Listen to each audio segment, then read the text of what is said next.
조선의 태양과 새송이 꽃. 조선 19대 왕 숙종은 14세의 어린 나이로 즉위하여 서인 세력의 서슬퍼런 견제 속에서 외로운 호랑이처럼 성장했습니다. 그 무렵 역관 가문의 막대한 부를 배경으로 자란 장옥정이 궁녀로 입궐합니다. 그녀는 단순히 아름다운 것이 아니라 서구적인 이목구비와 남자를 꿰뚫어보는 영민함을 지녔습니다. 옥정이 처음 걸문에 발을 들인 날 노련한 상궁들은 그녀의 걸음걸이에서 예사롭지 않은 기운을 읽었습니다. 저 아이의 눈에는 여우의 요염함과 범의 기계가 함께 서려 있구나. 머지않아 권례에 피바람이 불겠어. 옥정은 자신의 신분적 한계를 넘기 위해 왕의 심장을 정조준했습니다.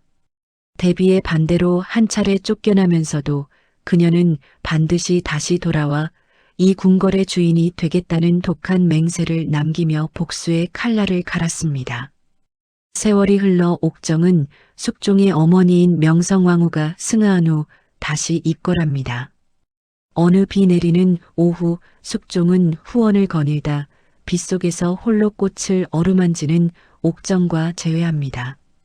수년의 세월은 그녀를 더욱 성숙하고 치명적으로 만들었습니다. 숙종은 그녀의 손을 잡으며 너를 잊은 적이 단 하루도 없었다고 고백합니다. 옥정은 젖은 옷자락을 매만지며 고개를 들었습니다. 빗물에 젖어 얼굴에 달라붙은 머리카락 사이로 보이는 그녀의 눈동자는 마치 깊은 목과 같았습니다.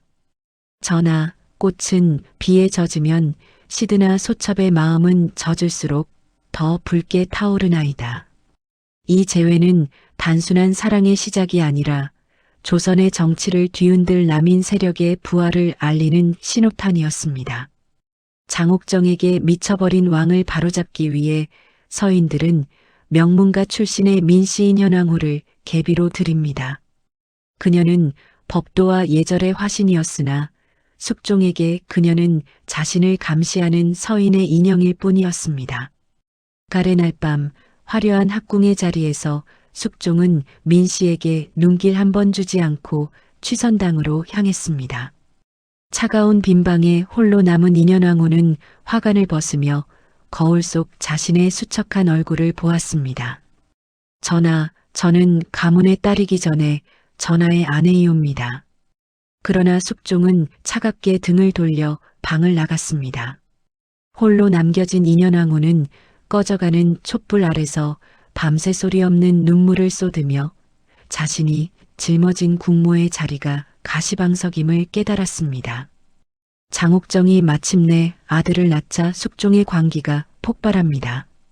그는 이 아이를 원자로 정하는 것에 반대하는 서인 영수 송시열을 사사하고 인현왕후를 폐위하기로 결심합니다.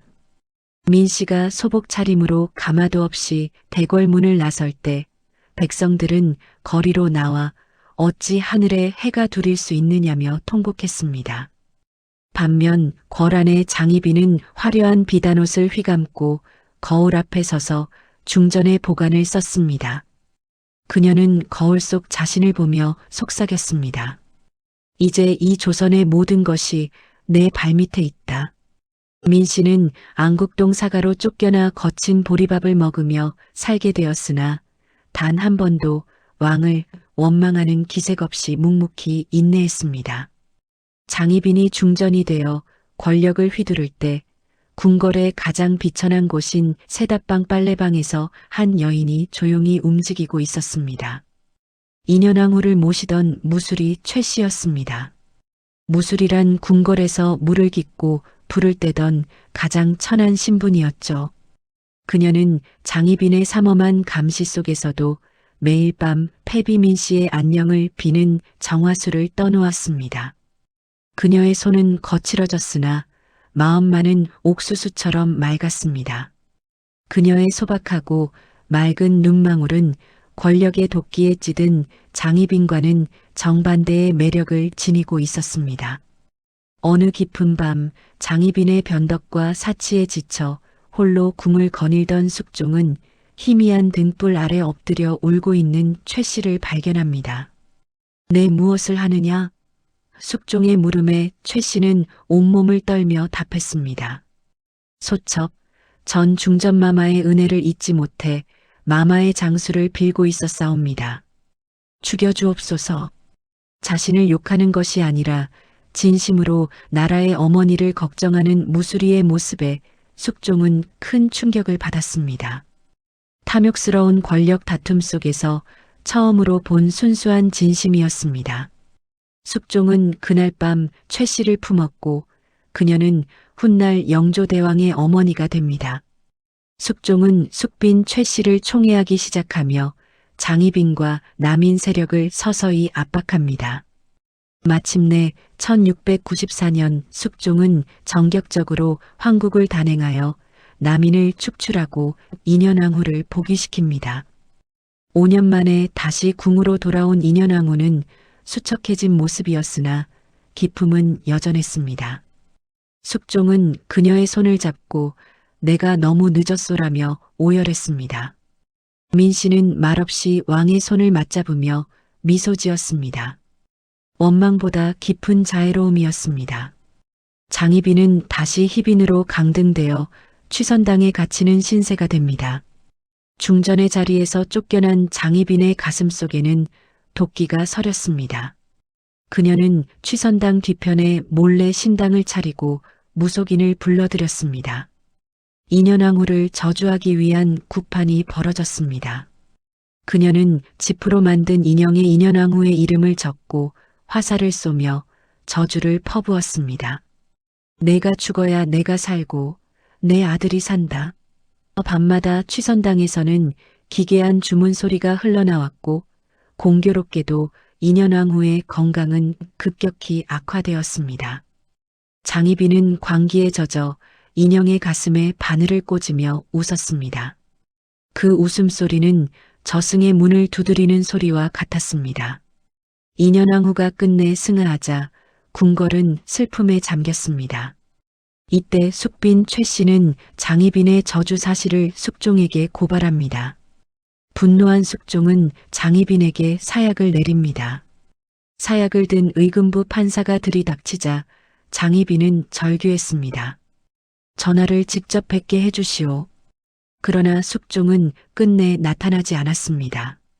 장희빈은 사발을 내동댕이 치며 버텼으나 결국 3명의 장정들에 의해 강제로 사약을 마시게 되었습니다. 피를 토하며 쓰러지는 그녀의 눈앞에 마지막으로 스친 것은 빗속에서 처음 만났던 젊은 날의 숙종이었습니다. 화려했던 조선 최고의 미인은 그렇게 붉은 피를 남기고 시들어갔습니다. 숙종은 이후 후궁은 결코 왕비가 될 수 없다는 법을 만들어 더 이상의 비극을 막으려 했습니다. 숙빈 최 씨는 권력에 욕심내지 않고 조용히 물러나 아들 영조를 키워냈습니다. 세월이 흘러 숙종이 승하하던 날 그는 인현왕후의 곁에 묻어달라는 유언을 남겼습니다. 격정적인 사랑을 주었던 장희빈도 안식을 주었던 숙빈 최 씨도 아닌 자신이 가장 상처 입혔던 인현왕후의 고요한 품을 택한 것입니다. 경기도 고양시의 명릉이 그곳에는 지금도 숙종과 인현왕후가 나란히 잠들어 있습니다. 바람이 불 때면 새 여인의 못다한 이야기가 솔숲 사이로 들려오는 듯합니다. 이 10장의 구성을 통해 숙종시대의 파란만장한 서사를 완성했습니다. 이 내용을 바탕으로 영상 대본을 만들거나 추가로 특정 인물의 심리 묘사를 더 보강하고 싶으신가요?